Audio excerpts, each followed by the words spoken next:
Welcome to the BiggerPockets Money Podcast, show number 331, where we interview Skyler and hear how he and his wife use geographic arbitrage and hustle to save 80 to 90% of their teacher's salary, invest in real estate, travel the world, adopt 2 kids. Basically, he's going to make you feel like a total slacker. But it's such a great story. As much as I love my profession, there's a lot of victimhood in it of like, I'm a teacher, I don't make enough, so I'm not going to be able to do these things. And it's much more of a perspective of you have time and what are you going to do with that time? How do you utilize that, whether it's a second job, you're making things with your hands, you're doing some type of craft. I don't know what that is for everybody, but utilizing that hustle and that time to make things happen and to not be afraid to ask questions. They don't do a great job teaching you about 457s and HSAs. They just kind of throw you it and say, here's your pension. We have a pension to fall back on too when we retire. And that's like our safety net. And so really asking questions and then utilizing that time that you have is probably the biggest steps. Hello. My name is Mindy Jensen. And with me as always is my total slacker co-host, Scott Trench. Hey, I'm not a total slacker. Do you save 80 to 90% of your teacher's salary, invest in real estate, travel the world, and adopt 2 kids? I do invest in real estate. With me as always is my kind of slacker co-host, Scott Trench. Scott and I are here to make financial independence less scary, less just for somebody else, to introduce you to every money story because we truly believe financial freedom is attainable for everyone, no matter when or where you're starting. That's right. Whether you want to retire early and travel the world, go on to make big-time investments in assets like real estate, start your own business, or achieve financial freedom with a low-income job like teaching, we'll help you reach your financial goals and get money out of the way so you can launch yourself towards those dreams. Scott, I am super excited for Skyler to join us today. He has an excellent story that kind of proves me right when I say financial freedom is attainable for everyone, no matter when or where you're starting. Yeah, this was a really cool story. And I think it's a testament to Skyler's hustle, his heart, his creativity, and his willingness to take risks here that I think enabled him to achieve a really incredible economic outcome for himself and his family early in life here, even, starting as a teacher. 2 teacher salaries, and they're still crushing it. Absolutely. Well, should we bring him in?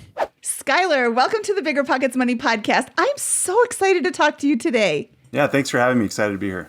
Skyler reached out to us to tell us his story, which is a really, really awesome story of basically not earning a ton of money, but still living like he kind of does because he's got so many different ways that he is investing his money and allowing it to grow to provide the type of life he wants to have. Skyler, let's jump into your money story. Where does your journey with money begin? Yeah, first of all, thanks for having me here. Like I mentioned before, I wish my wife could be here. She's the partner in all of this and definitely keeps us both accountable in a lot of ways. But my money story probably started early on. I was born to teenage parents that were in high school. They were 17 years old. And so, their money story was kind of a part of mine. And the struggle of, raising a son at such a young age and graduating high school and getting into the workforce. My dad was the kind of guy, or still is the kind of guy, that drives a beat up truck. And as a kid, I just remember he would shop for all of his clothes at Goodwill. And that was a really big example for me to kind of learn early on about materials and and kind of how to approach life from a cheaper standpoint. My mom is a very forward person who's not afraid to ask for deals, even if they're not labeled. She is very persistent and she's given me that drive to kind of be able to ask the one more question or to maybe put myself in situations other people are afraid to put themselves in. I grew up in a small town, and I was very lucky that I grew up in that town because most of my friends had very educated parents that had great careers. And so whereas I came from a young family that kind of struggled in a lot of ways, I got to hang out with kids that had parents that had gotten their doctorates or CEOs. And so I kind of got the best of both worlds, in my opinion. So that's kind of where I grew up. Awesome. And how about in the high school years and those types of things? How did you make, earn, or save money, or did you blow it all? Or what was your relationship with money before you got into college? I was very lucky that, I won't lie, that my grandparents were very spoiling to us. So whereas my parents always, were kind of making ends meet and working hard, my grandparents definitely spoiled us and gave me some of the ability to do some of those things with those friends that were able to afford those things. I did not work a lot in the high school years because I was an athlete that played a lot of sports. But growing up, I did the whole sell candy bars from Costco in the locker rooms. I used to, when I was in middle school, I would go to Goodwill and I'd buy Nintendos that were at Goodwill, and I'd refurbish them and sell them on eBay to make a couple extra bucks here and there. So I kind of hustled my way, but no formative job during those years. Awesome. So what was the position you kind of left high school with and entered college from? Yeah, so I was a first generation college student. So the path wasn't really laid out. All of my friends were going to college, and I knew it was the thing we were supposed to do. I just wanted to play basketball. So I ended up going to a junior college because I could afford it, and I could play basketball. So I did that. And at the time, my family, it was 2008, had lost everything. We filed bankruptcy. We lost our home, cars. We actually ended up kind of on food stamps and doing the whole Christmas and Thanksgiving at the food bank. And it was hard, for sure. I have two younger brothers, and it was a hard time for us to lose our home that we grew up in since birth. But I guess the flip side, which is the important thing with investing, in my opinion, is to look at the silver lining, is we qualified for full financial aid, which was a whole process to learn, but ultimately gave me 4 free years of school. Okay, so what did you study in college? I did my general AA, the 2-year degree, mainly because I didn't know the direction I was going in. And then when you get to that big university, which I transferred to after, the world is your oyster and you have all these majors. And so I kind of floated around a little bit. I sat through one accounting class taught by a grad assistant for me to realize I hated accounting. So business went out the window pretty quick for me. That one class kind of did it. And I thought about different things, but ultimately, once I realized I wanted to be a teacher, I did the math, and the quickest path was for me to get my bachelor's in psychology and then go back and get my master's in teaching. Okay, so you said 4 years of college was free, essentially, because you qualified for your loans, or I'm sorry, you qualified for aid. That was the first 2 years in junior college and the second 2 years in the 4-year college, or did you get your master's paid for as well? I got my Pell Grant and my FAFSA grants and my scholarships not only paid for school, but they paid for my living. They paid for my groceries. And my friends and I and my wife found us an apartment on Craigslist, $125 each a month. She wouldn't stay the night. It had linoleum flooring and the whole apartment. Dingy, grungy, but it was $125 a month, and we were able to save a ton of money. And so I was getting paid at one point. I'd end up with cash at the end of the month from all those grants. So that was my 4 years, completely paid for my summers at home, everything. And then my master's, I got subsidized loans, but I did have to pay for that. That's incredible. So Skyler, could you give us a little bit of an idea about how you were able to qualify for all of these grants, or what the major contributors were, or things that allowed you to get all that money, and where people can learn more about that? Yeah, like I said, if you use an accountant particularly, that's a great resource. Obviously, they can get you the numbers and resources you need. A lot of the paperwork is pretty mundane, and it takes a long time. So if you Google FAFSA, you're going to find the Financial Aid Assistance website. And there's lots of resources on there. A lot of it you kind of have to self-teach yourself. But I'd say as a high school teacher, one of your biggest proponents and resources is going to be your high school for your son or daughter student. The counselors there have been through that process with other students. And mine happened post-high school because of the financial crisis. Was right after I graduated. But I would say if you think your son or daughter or yourself may qualify, because it applies to adults as well, your high school counselor or the FAFSA website are great resources. Great. And most people will be familiar with that, with FAFSA, FAFSA. You can Google that and learn more about it. Okay. So thank you for that. I think that's going to be really helpful for people who are looking for more information about that, paying for college. I think that's great. Good job on living on, did you say $125 a month for rent? It was ridiculous. It was the nastiest. I didn't meet code, that's for sure. But my wife found it. We didn't even see it. We just said, take it. And with the FAFSA too, myself, my brother, my other brother, and my mom all went back to school for free. So our whole family went debt free for 4 years. Awesome. So it was pretty fascinating. That's fantastic. Yeah. And no one had ever graduated college in our family. So all of a sudden that opened the door. I mean, it was a crummy situation, but turned it into a silver lining. Well, but you took lemons and made lemonade. Absolutely. Okay, let's look at your college graduation. So you graduated from college with a 4-year degree, and then you went on to college to grad school to get your master's degree. What was your financial position when you graduated college? Or I'm sorry, from your grad school program? Yeah, I had moved back home to my local town. That's where the private university was at. And I kind of did the math. It was an expensive tuition. It was a 1-year program for $32,000, and I had to take out subsidized loans on all of that. My FAFSA didn't extend into your master's. It only goes to your 4-year degree. Past that, I just got subsidized loans with a better rate. So my math was, in our state, you get paid about $7,000 to $8,000 more a month if you have your master, or excuse me, $7,000 to $8,000 more a year if you have your master's. So it was a calculated move to get my master's done in a year so I could get to teaching as quick as I could. And then I just always thought I would pocket that extra money towards paying those loans off each year. Awesome. What year did you graduate from that master's program? Yeah, from the master's program, it was 2012 in the spring. Awesome. So what happens next? Where's you're $32,000 in debt? Do you have any savings? What happens next? Well, I have a couple $1,000s in my account that I've Uncle Sam has given me up to this point, but that's about it. And it usually doesn't work that way, I know.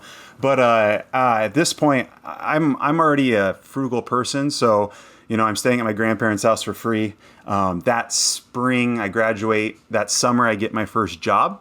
So I get a teaching job right out of school, which was difficult during that time.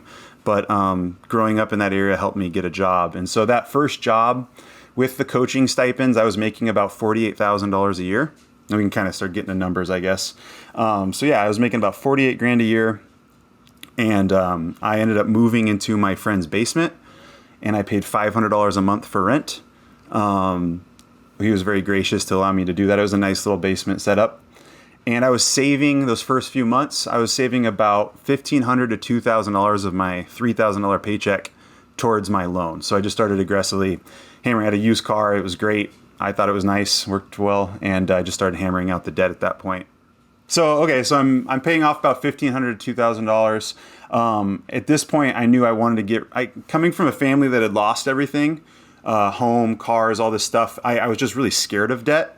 It had nothing to do with financial independence at this point. It was just more, I didn't like to owe anybody anything. That's kind of my dad's mantra. Like, you drive a cheap car, you buy your clothes at Goodwill, you don't owe people things. And so I was just on a mission to pay off my debt. And kind of like he had taught me, being financially independent, being frugal isn't a punishment. It's an investment in yourself and your future. And it wasn't really hard. It was kind of second nature from I'd like to say I was really suffering, but I thought I was living pretty good. So a funny story, I had a parent approach me on the basketball team that I was coaching, and it was a dad, and he was kind of dressed in just kind of like a beat up sweatshirt, a college sweatshirt, and fleece shorts and sandals. And he kind of knew that I was living farther away from the school to be cheaper. And he said, "Hey, I have a unique opportunity to go work in Sacramento." And my son, his wife has passed away at this point. And he said that his son, he wanted him to stay at his house, but the only way to do that is to have an adult home. He's like, "Would you live in my basement so my son can stay at our home versus putting him in a neighbor's, and it'll be free?" And so I just like, sure. And I was like, "I'll come check the place out." So he sent me the address, and I'll come check the place out. Like, you're going to say no. No, I 100% not going to say no. Yeah, absolutely. And a key point is, like, I've been dating my wife now since high school. So this entire time we've been together. And I get on the phone with my wife, and I tell her, "Yeah, I'm just going to drive out there and, drop my stuff off and start living there." And it was in a pretty nice part of town. And so I start driving up the hill, and the higher up the hill you go, the nicer the houses are. And so I'm driving, and I keep driving, and I'm starting to get intrigued if I'm going to go over the hill and back down the other side. But I got to the top, and I'm in a neighborhood of $1 million homes, and it's a 1,400 square foot basement with a bar, a ping pong table, a movie theater, and a bedroom. And this was what was offered to me for free. And I almost said no, because I just was judging a book by its cover. So now I'm living for free in this basically apartment. And what year is this? This is still 2012, Okay. tail end of 2012. So you paid a couple $1,000 towards your student loan debt, moving into now you're living for free. Yeah. So now I'm paying about $2,500 a month towards my student loans, living off $600. The groceries were included. I mean, the most gracious family. They've taken me in. They're like a family now to me. It was just the perfect setup. So I guess there is like, don't say no to opportunities when they don't look. Maybe, you know, at first you may not like the way they look. You got to check them out. I was going to live in that house no matter what, but it ended up being an extra bonus that it was nice. And so around this time, you know, it's turning 2013, I kind of, I went to Dave Ramsey for my first bit of financial help, because if you Google trying to be debt free, he's one of the ones that comes up first. So I had adopted kind of the snowball method at this point. So I was taking debts that, you know, are $200 or $300 loans, these smaller loans, $1,500, and I would pay them off gradually. And I remember I would print off the paper that says, congratulations, you owe $0 on this loan. And I had a file right next to my desk at school. And I'd print it off and I'd put it in that file. And I would just cross it off. And I kept putting these $1,500, $2,000 loans in my file. And it just felt so good to have this little place right next to me that I could see these things slowly stacking. And also, I mean, I know most of us heard of the debt snowball, but it was just so powerful to feel like I was doing something versus looking at the big picture and how am I ever going to get a dent in this thing. I just slowly accumulated these little letters saying I'd paid off that loan. So and just for folks who are not familiar with the student loans, right? They come in chunks of like $1,000. So you have $32,000 in student loans, but you have like maybe 10, 15 loans that are all $1,000, $2,000. And so you're saying once you get a receipt from paying those off, it's like a check. I could put that away and file it off, right? Yeah, and I tried to attack some of the higher interest rates, but they were within 4 to 6%. And so for me, the mental accomplishment of it was worth trying to maybe take one of the bigger 6% loans that would have deflated me. So I just took those small wins and let the singles become home runs. Yes. Okay. There are people who argue with this debt snowball method, and that's fine. You know, oh, you're not arbitraging the interest rate. You're not paying down mathematically. It doesn't make the most sense. Forget that. Some people need the wins, and it just keeps them going. Like, what does it matter that you just paid down, you know, a 27% interest rate loan over the course of 5 years versus getting that little win to keep you going and keep you motivated? So yeah, it just all depends on what your mental state is, and how you feel about debt. Did you have any sort of emergency fund while you were doing this, or were you throwing literally every dollar you could at your loans? I didn't really foresee what emergency could have happened because I was just like, my car breaks down, I'll walk to school. I'm staying for free. My groceries are paid for. Like I probably had a few $1,000s set aside. Like I said, I wasn't trying to hedge inflation. I wasn't looking for the most advantageous place for my investment. I was just trying to not owe anybody anything. So, you know, I probably got lucky, a big life, but I could have dialed back any of those months, that $2,000 input into my student loans, and kind of created a balloon for myself there, because I was voluntarily paying much higher than my payment was. So I probably didn't have so much saved up as much as the flexibility to live one more month, you know, put it on a credit card if I need to, if I absolutely had to, and then live to that paycheck. What? Okay, I have two questions here. What subject were you teaching? At the time, I was teaching middle school technology, like robotics, things like that. Yeah. Awesome. And then most importantly, how did the basketball team do that first season? Well, that's like so many more podcasts that we don't have time for. I was a 21-year-old head coach of a very large school. So I made a lot of mistakes in baptism by fire in that sense. But, you know, we weren't, I probably got the job because we weren't that good that year. We eventually ended up being really good. But those first few years was a learning curve for all of us. Let's just put it that way. Let's stick to finances. We got to hear about the basketball team's story in parallel to your finance story here over this. That's true. That's true. Okay, so great. So the first year, how much are you able to pay off, and how does the journey continue from here? Yeah, so that first year, I mean, we're talking, all this happened in a span of me getting my job in September, and now we're in December. So I was, at this point, I'd gotten, you know, maybe $6,000 of my loans paid off, because you get paid starting in September as a teacher, and you only get it once a month. So we're not too deep into it, but it starts, like I said, progressively snowballing from here. In 2013, my wife, I believe that year, had graduated from her 4-year degree, just girlfriend at this point, although we'd been together for 5 years. And she had a really tough decision to make too, kind of going back to college. She could go to a private school near me, and we had been doing long distance for 3 years, and pay $75,000 more in tuition, or go to a state school 6 hours away and pay $75,000 less. And our goal, our thing was, we knew we were going to get married, but we wanted to financially and have our own independence and identity. So she did what was best for her. She went to the school 6 hours away. Thankful for that. That was a smart decision on her part, and it grew our relationship in different ways. She graduated a little bit later in 2013, and we had gotten an apartment together that was $850 a month. So I moved out of this amazing situation that I had and moved into an apartment with my wife, and we're paying $850 on my salary. So I kind of dipped into that savings, the ability to pay my loans a touch there. So going into 2014 is when our financial story kind of picks up. So my wife graduated with about $60,000 in debt. So at this point, I have roughly $26,000 left on mine. She has $60,000 on hers. And because she didn't have FAFSA, those interest rates were in the 7s. So they were fairly high. In the spring of 2014, I got my real estate license. I had a mentor who was actually my athletic director who had helped me. He had gained my trust. I told you there was some pitfalls really in coaching when you're 21. He had helped me grow so much as a person. And then, as we got closer and closer, I realized like his name's on all these real estate signs, and he's also flipping. He's our AD, but he's also has his own LLC flipping homes and renting homes. And he pushed me into getting my license. So I studied for that. I got that in the spring of 2014.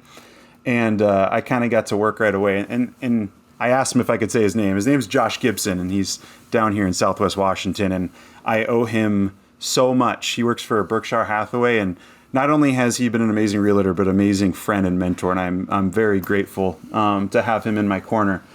So it's the spring of 2014. I got my license, and then that fall, Taryn and I buy our first home. So this is kind of when it goes from just saving a bunch to investing, I guess. We buy our first home for $175,000. It was about 4.75% interest rate. We put down 5% on a conventional loan. I had saved up enough for that at this point. So that's where we're at, looking here. And what is your wife's profession at that point? Perfect. Yeah, thank you. We both work in the school district. She is a speech therapist, but she works in the school district, so she has the same salary, penny for penny, and same schedule as me, days off included. So we have, from a very early age, decided like our money's going together. I grew up in a house where the finances kind of crumbled, and then she grew up in a house that was her dad's a doctor, her mom's a head nurse. They had a lot of money, but very, very smart with their money. And so I just knew that we both agreed we wanted money together. So we definitely combined our forces. And in the summer of 2014, right before buying the house, I'm going to sleep in the doghouse if I don't say it. We got married. We got married in 2014. So let's backtrack a second. And my wife wants me to tell you that our honeymoon was an all-inclusive resort in Mexico that I got on Groupon of all places. So that's kind of how we roll. So Taryn's making about $44,000 at this point a year, and so am I, plus my $6,000 from coaching. So we're making about $96,000 a couple, and I mean, we feel pretty good about that. The only thing kind of looming over our head is this debt. So at this point, our debt, we're sitting at about $96,000. There was a small car loan that she had to pay off as well. So we can do the student loans and that. Well, great. So we buy the house, and is this a house? What kind of investment is this? So we bought the house. I got my license, so I'm not paying a realtor to represent me. So I was able to negotiate a little bit to get that house at a little bit lower of a purchase price, just because I didn't have to pay a buyer's agent. It's a 2-bedroom, 1-bath, small home. But as I mentioned before, Josh really pushed me to buy in good school districts. We could have bought a bigger house in a different school district, and he just swore, by buying in the school district, you're always going to have a positive rental. People are going to always be desiring this neighborhood. And so we definitely took a smaller home, plenty big enough for us, but we definitely, we'd go around and we would play house hunters on the weekend for entertainment. I had my realtor's license, so I had the ability to go in homes. So our weekend fun would be going around to these different homes and touring them and kind of seeing what was out there. And we ended up buying this home, 2-bedroom, 1-bath, 900 square foot garage. That was a really nice feature in the back. And we're in a good school district, so we just know that it's a good investment down the road. Awesome. That fall, from spring getting my license to December, I made about $25,000 to $30,000 in real estate, having my my license on the side. Those were a couple deals that I did myself. Those were some just showing homes for other realtors that I would get paid to go do or co-write deals on. But I made about 25, 30 grand. So after taxes, that money was put back into our savings account because we had used that to purchase our first home. Awesome. So at the end of 2014, you're starting to roll. You've got your house, you're married, you've got 2 incomes, you got $96,000 in debt, but you're also getting a really good, nice side hustle here. How do things progress from there? What do you do once you've rebuilt your savings? Yeah, so we bought that home. It was October of 2014, and then in the spring, there was a home a mile away that came on the market that I went to show my friend who was looking to buy, and I just knew as soon as I saw it that my wife was going to want it. It was this old 1918 Victorian home, kind of in a little bit of rough shape, perfect place downtown. And I told my friend, I was like, hey, I really want to help you with this house, but I hope you don't like it because my wife's going to want it. And so that money that I'd made doing real estate on the side had now parlayed into a new down payment. And so we put an offer in, and my wife wanted to cap it at 240. And I was like, well, we know there's multiple offers. Let's go 242 with the escalation clause, hoping that extra little cushion over 240 might be the difference. And sure enough, it was. The next highest offer was 240, which pushed our escalation clause to 242. And we got the call that we are now going to own a second home. So this is June of 2015. So just 7 months after buying our first home. Awesome. And you guys are not working in the summers, or are you coaching or doing something else during that period of time as well? No, I was, I can't quite remember that summer. I was fairly new to coaching, so I was very intensive in our summer trainings and all that, trying to build a program. But in the future, we travel, we do side things, we enjoy, part of the story for me is that I have not ever felt like in my entire working life for the last 10 years, I have sacrificed a job that I love or time with my family. And those are the two biggest things that if this show ends tomorrow, I don't feel bad that I penny pinched or did this or that, because I had time, right? The most unvaluable currency that there is. I had that the whole time and I enjoyed it. And so I'm saving money. My wife's, right there with me alongside this journey. And we're also traveling to 16 different countries and backpacking through Kauai and doing fun things throughout this time and making it work. Did you buy the second house as a rental or as a house to move into? So we bought the second home for us to move into. It was going to be fixer-upper for sure. First home, we probably put about $8,000 into it, mostly cosmetic, mostly outdoor, whether it was curb appeal. I built a deck, I built a fireplace in the back. But the inside on that home was so small, it was a perfect starter home. It was pretty compact and easy to deal with. This home was 4 bedrooms. It was 1,900 square feet. It was 100 years old. It was beat up. And so we were able to qualify for an FHA loan on that. And we did a 3.5% down payment at a 4.25 interest rate for 242. And so this home, we'd only lived in another home for 7 months. So obviously we're going to have some capital gains if we sell. The market was still kind of on the rise at the point, and it was kind of easy to see it continuing that trend, especially in that district. So we held it and we rented it. So we rented that home for $1,450, and our monthly mortgage on it was about $1,125. So cash flowing a little bit and we just put that money right back into a savings account for repairs, but holding on to it for the appreciation of it. Awesome. So now we've got our first property. We've got maybe a little bit of cash flow, maybe break even-ish, depending on maintenance and all that kind of stuff. And we've got a second one that we're living in, and you're live-in flipping, it sounds like. Yeah, and so that's kind of started our live-in flip. So, we bought the home, and we had a trip planned to Europe that summer, and we were going to like 7 or 8. We just put backpacks on and we go, and we share rooms and Airbnbs. We do hostels. We just making it work. We camped on the coast of Kauai for $8 a night. Like we just go and we figure it out. And we try to get, it's a quantity thing. We try to stay as long as we can for as cheap as we can, using our airline miles, etc. All those things and tricks that we've learned on BiggerPockets. But anyways, we bought the home and our flight was the same day we closed. So we close on the home, we put our stuff down, we never stay a night in the home, and we fly to Europe. And the home had quite a bit of issues. We had $20,000 in seller credits to fix the foundation, which was leaking. The radon inspection came back fairly high, so we had to get a radon system put in, and we had the floors redone because they were pretty damaged. So while I say that is because I'm in Europe and we've never slept a night in this home, and it's a fixer-upper, and at this point we feel pretty leveraged. We have a $175,000 loan here, a $242,000 loan here, and we still got about $85,000 to $90,000, or about $85,000 in student loans at this point. And that wears on me. So I remember sitting in an airport in Spain, and I had this little napkin, and I was just writing all of our debt on this napkin, just scribbling it down, and looking at our payments every month, and then looking how much we make every month, and just trying to figure out.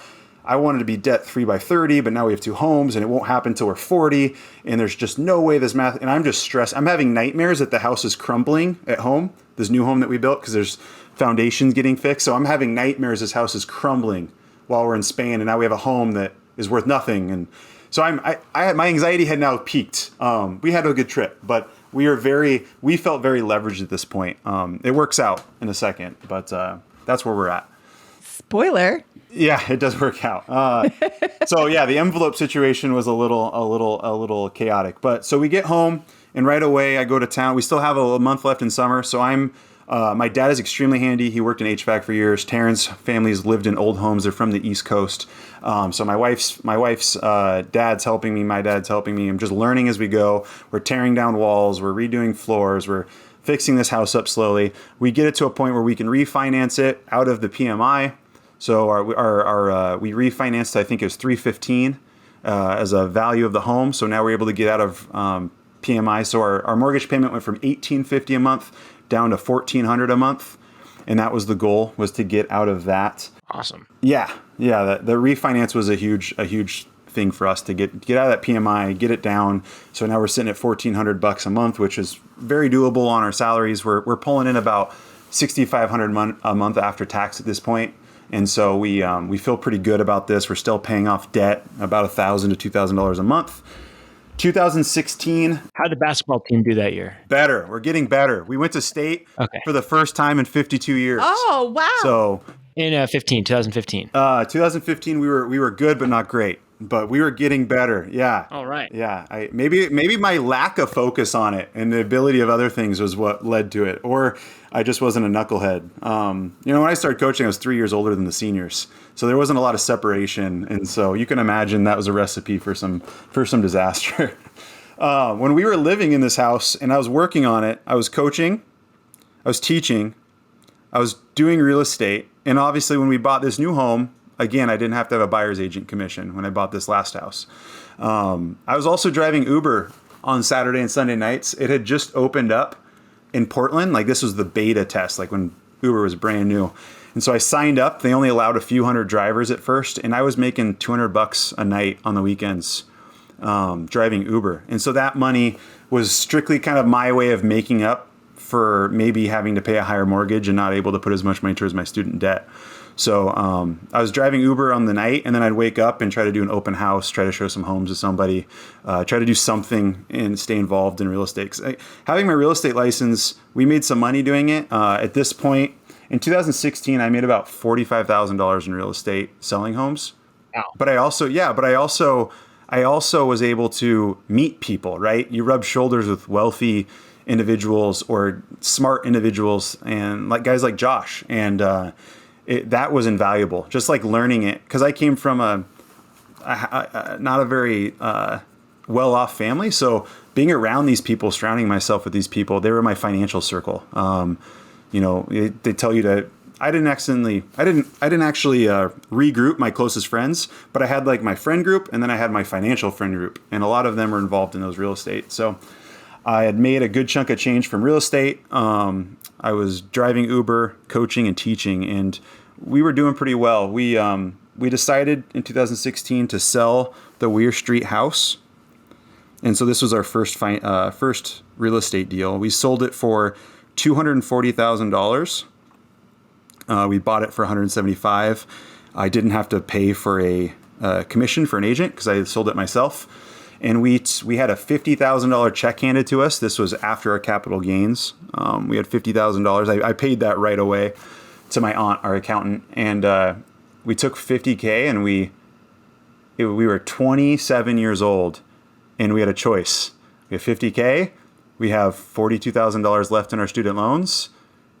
We have old cars. And we just pushed the button on Sallie Mae and hit payoff. And 27 years old, debt free from our college loans, all $96,000 gone.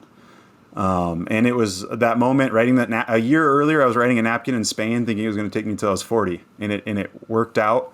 And that was probably one of the best feelings ever. That was the most gratifying financial thing I may have ever done. And my wife was right there with me. We were toasting with a glass of whiskey, and it felt great. That's awesome. Did you take all of the coupon, the receipts or whatever that you were talking, and put them in your filing cabinet in one big stroke? We just got one email, and I have a screenshot of it. It's actually, I have a screenshot of it on my phone, and it's just one, like, they don't really celebrate with you. They don't like it so much. Thanks for paying it off. That lift, though, that's a bummer. We paid off my husband's student loans back when you had to write a check and send it to them in the mail. And writing that last check was so happy. Like, I'm done. This is the last one. I never want to hear you again. I never want to hear your name again. Yeah, we felt great. And at that same time, so now we have that rental sold. So we just have our current home. I've been fixing it up constantly with the help of many people, I should probably acknowledge. But we got a roommate that lived in our basement. So we made our basement was equipped had a little bedroom and a bathroom and a little TV area. And so we kind of fixed that up a little bit, and we had a friend come live with us, and he paid $500 a month to live down there. So now our $1,400 payments down to $900. And so now we're really back to like a nice living where we can pay off debt or save, now we're saving, and we just felt really comfortable. So right now we're saving it. We just kind of did this we bought a house, we're fixing it up. We just had some success. And obviously, if you look at our story in the years, it doesn't take a genius to realize the market was appreciating every year since we've owned homes, right? So we are very fortunate and lucky. Whereas I also believe if we weren't, we would have found another way to make money or make it work. That's just kind of who we are. But like, it would be really naive to not think that the real estate market was on a rise. It wasn't that hard to sell homes for profits. It was just a matter of taking the risk to get one in the first place and then kind of build off that versus sitting on it. And you fixed up the properties yourself and added a lot of sweat equity, it sounds like. Yeah. We can acknowledge your luck and give you some credit for being very intentional and hustling here for a very long period of time. Yes, that first home, not as much work, but the second home we probably put of our own money 20 to 30 grand into it, and we redid every square inch of the home. Like, it wasn't left untouched. So that was a lot of hard work, and without kids, that was a lot easier than where we're potentially at now. We just kind of cruised.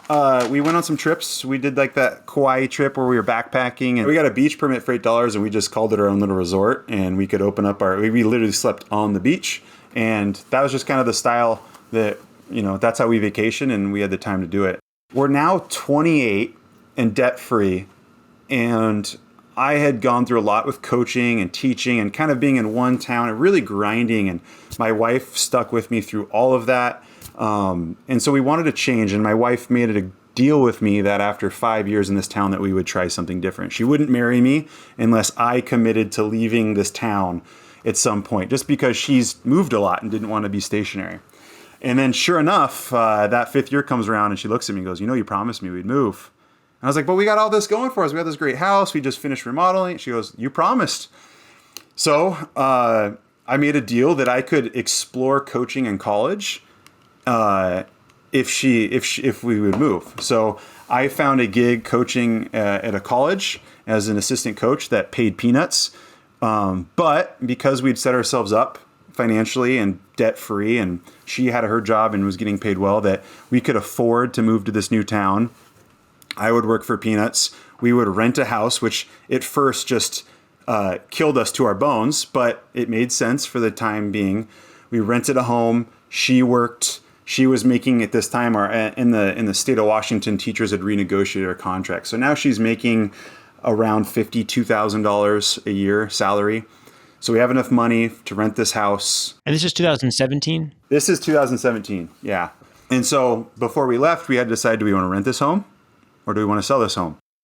And I had redone the home for us to live in. I had done butcher block countertops. I had done tile flooring. I did not build it, custom made vanities. I didn't build it to be rented. I kind of built it to be lived in. But it looked good. So we decided, let's sell. And so now we're selling the second home, and we go to list it. And Josh actually helped us list it this time around, just because of the chaos of us moving. We kind of split the commission up, but he did me a big solid and put his name on the sign and helped negotiate while we were planning this move. So we list the home for $335,000. We had just bought it for $242,000 2 years ago. There's a theme. Every 2 years, we've never stayed at home longer than two. Once those capital gains kick out, we leave. So we list it, and $335,000, tons of traffic, tons of offers, escalation clauses. And so Sunday rolls around, and our highest offer was at $365,000. We're stoked. Can't believe it's $30,000 over asking. A couple goes, hey, can we see the home?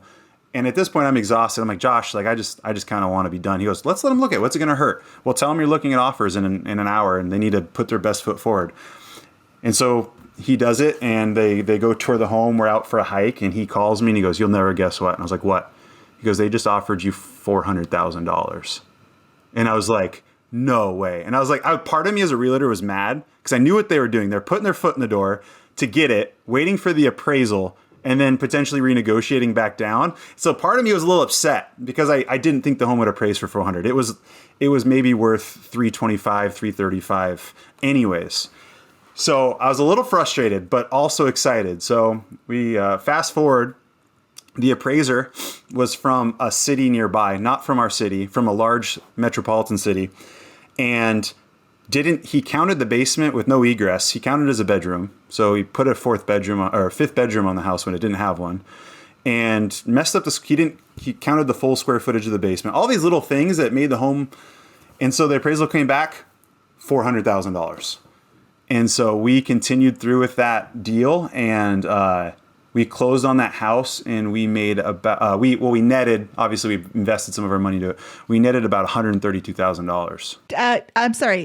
I'm sorry. You netted $132,000 tax-free dollars. Correct. You forgot the tax-free. Yeah, tax-free. No, Uncle Sam and I have been best of friends still. We're still getting along.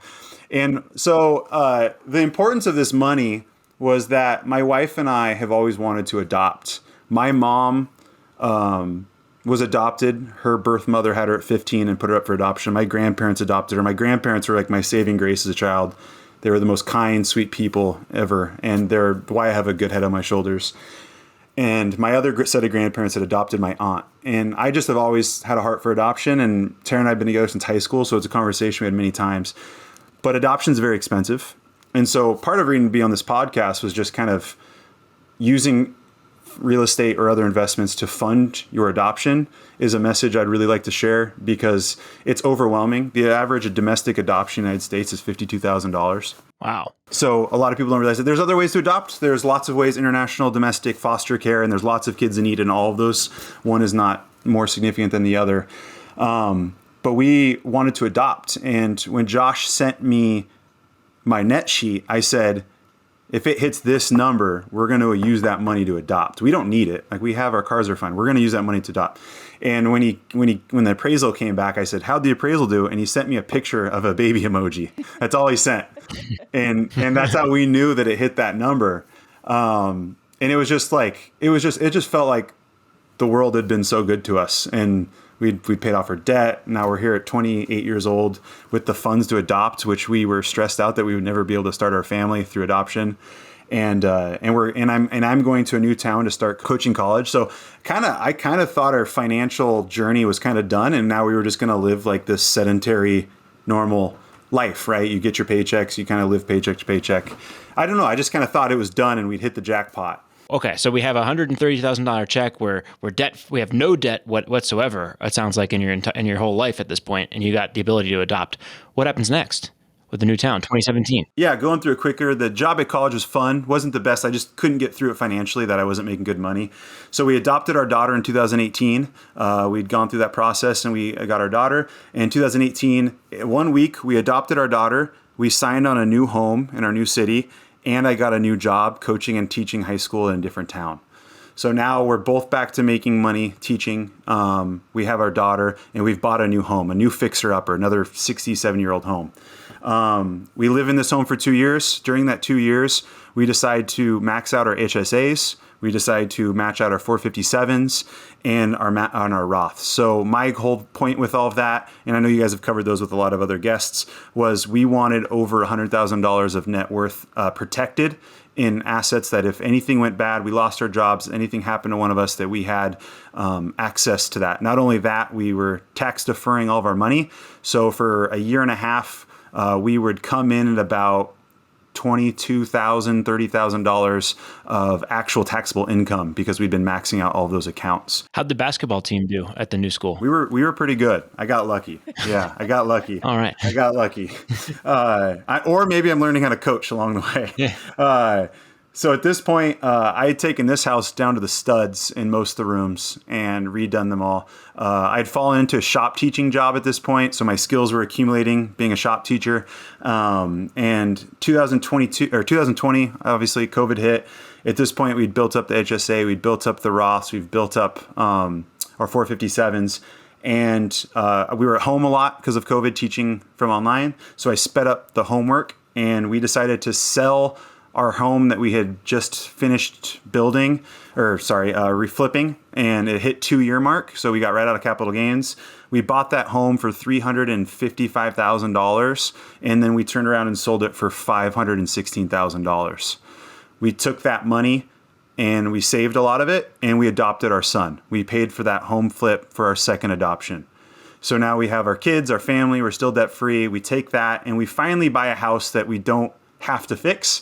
And we bought a home in the county with 5 acres on it for $512,000. Right now, my wife and I are on Saturday, we are leaving to Indonesia to teach internationally, where our money is not taxed at all. Our home is paid for. Our children's daycare is paid for, which is a $3,000 a month expense where we currently live. And we will save an 80% savings rate, which will roughly be about $80,000 every year. We hope to use that money to vest in real estate back in the States while we're living abroad for those few years.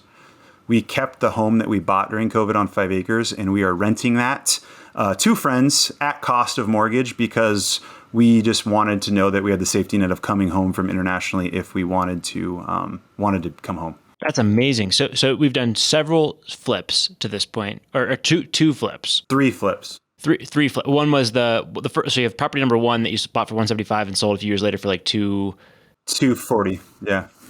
Okay, and then property number 2, which is your prior house, and then property number 3, which was like $160,000 gain. Mm-hmm. That was another live and flip. And we have now we have the home on 5 acres, and we're traveling the world. Sounds like very shortly. Mm-hmm. Yeah. Next week. Week after? 2 days. Saturday. Saturday. Yeah. That's what it is. Yeah. Well, good that we got the podcast in before the move. How long do you plan on being abroad? Yeah. So the average family stays 8 years. Our contract is 2 years. But like I said, the savings rate is so high. You're about an hour from Bali. You get a cook and a cleaner and a driver. And so we're pretty excited. And I mean, there's obviously downfalls to living abroad. But we are just open to it. We'll see. Our job in the state is held for 2 years, so we can take 2 years there and still come back to our jobs here if we want. So we're just going to kind of wait and see how we enjoy it. Now, let me ask you this. You know, when I've thought about, hey, how would a teacher go about achieving financial independence? I thought, yeah, getting your agent license and then buying a property, fixing it up in the summer, working the school. Like, it sounds like that was sort of what you did, but it was really more of like an all-out grind all year round for several years to get to that. What advice would you have for someone who's getting started as a teacher to kind of repeat some of the things you've done? Yeah, I think that as much as I love my profession, there's a lot of victimhood in it of like, I'm a teacher, I don't make enough, so I'm not going to be able to do these things. And it's much more of a perspective of you have time and what are you going to do with that time? Like you have time off in the summers and breaks. So, how do you utilize that? Whether it's a second job, you're making things with your hands, you're doing some type of craft. I don't know what that is for everybody, but utilizing that hustle and that time to make things happen and to not be afraid to ask questions. They don't do a great job teaching you about 457s and HSAs. They just kind of throw you it and say, here's your pension. We have a pension to fall back on too when we retire. And that's like our safety net. And so really asking questions and then utilizing that time that you have is probably the biggest steps. Yeah. How do you think you're a coach in there, and therefore you might have more interaction with at least some parents than maybe other teachers to a certain degree? How do you, it seems like you did a really good job of using the network that you could create both as a coach and as a teacher to exploit opportunities. How do you think about that, or how someone else could repeat that? Yeah, I think the school district that you work in is a big choice, right? The demographics of that school district might lead to different opportunities to network. And one thing that my wife wanted me to mention too is teachers, you can have the hack of living in a cheaper area. If you're priced out of that nice neighborhood and that district that you want, we were lucky to fit into it. But if you teach in that school district, your children can go to that school district. So for a lot of teachers, like you might have to live in a more rural area, but if you work in that nice school district, your kids can attend school there. They're going to network with those kids and their families, and you're giving them the opportunity to also benefit from being in that school district, even though you may not live in its boundaries. Self-education. During this period, are you doing any of that? Are you reading books, learning about money? Is there a background of self-education or an aha moment that's triggering at any point in that journey from something you read, listened to, or otherwise learned about?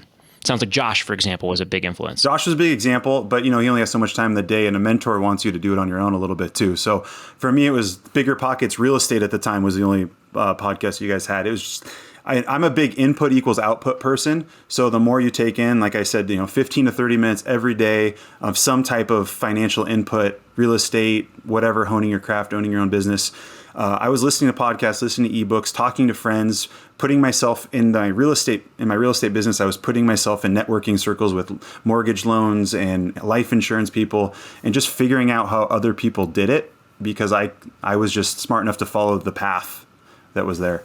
Awesome. And then how did you stay on track with all of this stuff? I think a danger is I'm going to drive for Uber. I'm going to get my license. I'm going to buy a property. I'm going to fix it up. I'm going to travel to Europe. I'm going to travel to Kauai.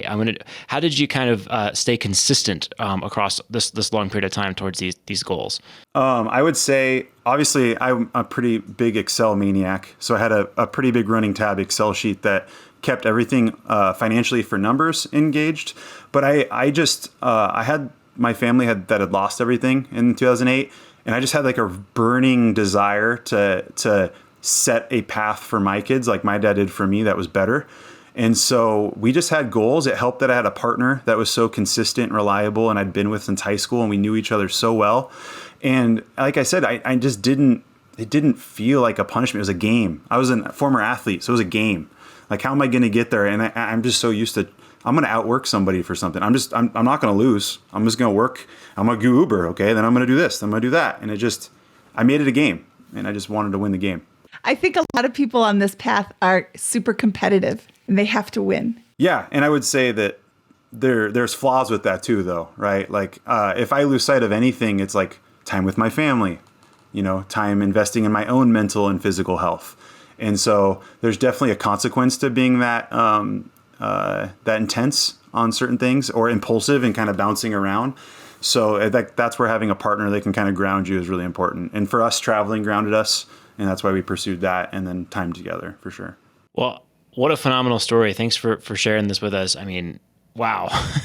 A little bit of luck, but a lot of hustle and a lot of great moves that you were able to parlay one after the other into bigger and bigger wins here until you have this incredible optionality in your life. Would you mind giving us a quick picture of your assets before we go into the famous four? You've got the home here. You have some 401ks. Do you have a cash reserve, or how do you think about your overall financial position today? Okay. Yeah. So for us right now, the way we've kind of fallen where we're at is we have our home, that is rented. We bought it for $512 right now. We almost sold it when we moved, but we decided to keep it kind of as a safety net for our own mental, just have something to come home to. It's worth about $800,000 right now. Wow. Yeah, we did really lucky on that. Just the acreage close to town. We have HSA accounts, our HSAs, 457s, and then obviously if we wanted to withdraw from our contributions with our Roth, which has always been a safety net in the back of my mind. Nothing I want to ever do. Don't freak out if you're listening to this. Just knowing it's there. We have about 85,000 there between those accounts, and then we have enough in our savings account to purchase a rental home at about 20% down in our area if we choose to do that in the next few months.